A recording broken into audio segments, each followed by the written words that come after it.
look at this compressor. So this is on a 1989, oh wait a minute, 1986. It's a Jeep. And I forgot the year already before I started this video. I'm sorry guys.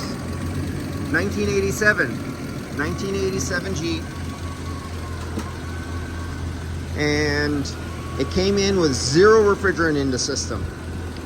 But on this system, it's in here in the body shop. It got a complete paint job on it. He's just kind of like restoring and making the old vehicle look good again. And he wanted to know about the air conditioning, so the body shop called me in here.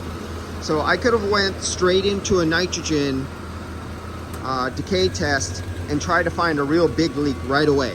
That could have saved me some time, but that's not what I wanted to know. I don't care about the leak. Even though I found out right away there's zero pressure, I know there's a leak. It's from 1987. Now, there was an indicator. Somebody worked on it before because the end of the tip here was muckied up where somebody put a regular wrench on there instead of the right wrench, and they messed up the ends a little bit. So I know somebody worked on it at least once.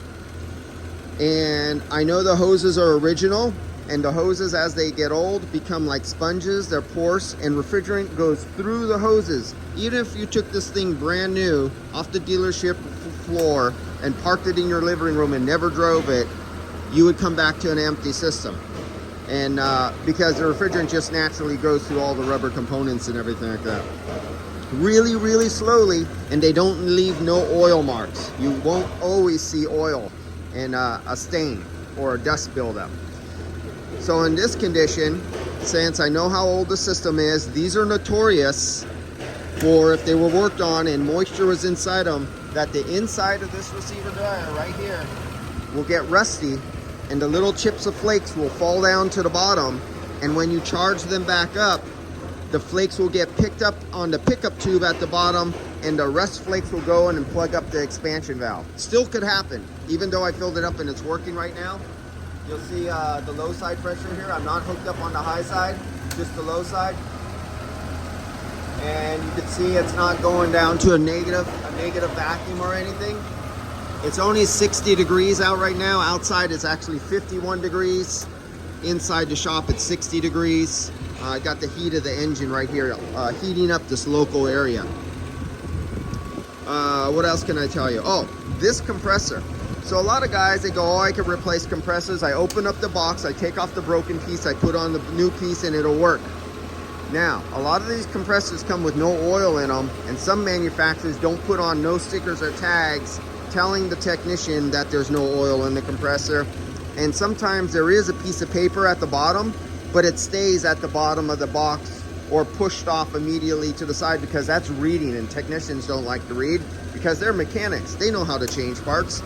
So they throw on the new compressor that has no oil in it, and maybe the slightest chance they figure some oil has to be added to the system after the fact. Well, on this particular compressor, something happens.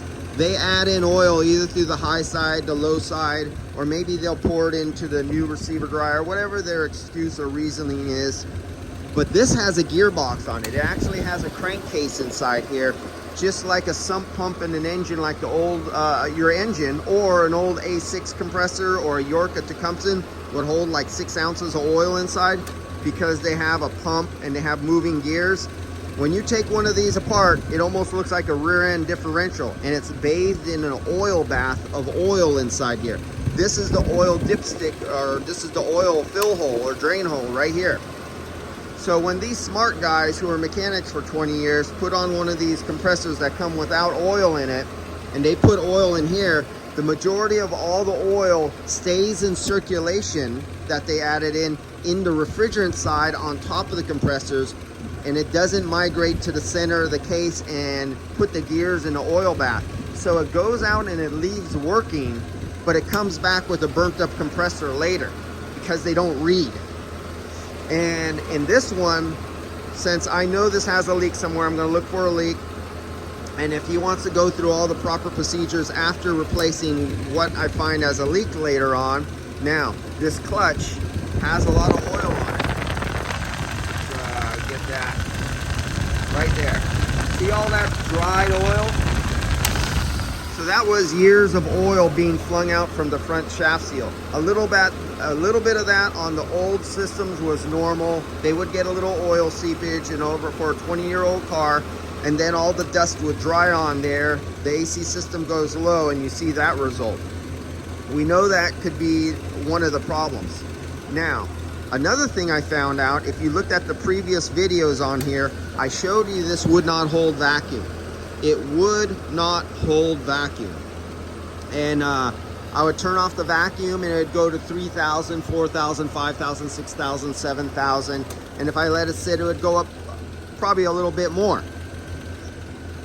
After I added the oil and I spun the compressor and then I put it on vacuum again, it would hold vacuum.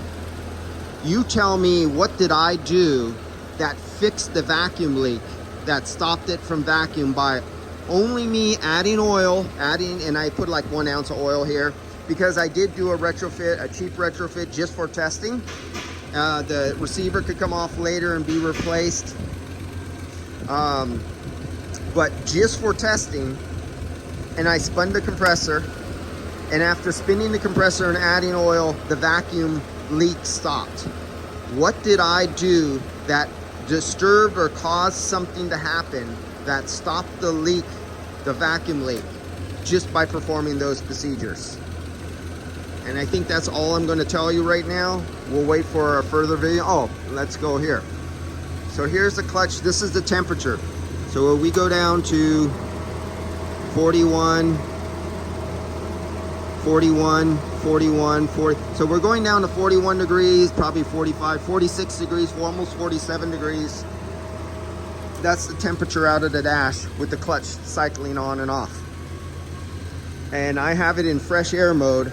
So I'm taking the hot engine heat from the radiator and condenser. It's coming up over here. It's going down the corral, and I'm getting some hot air with like 80 degrees going down. So it's giving it a load. That's why it's going down to 41 degrees.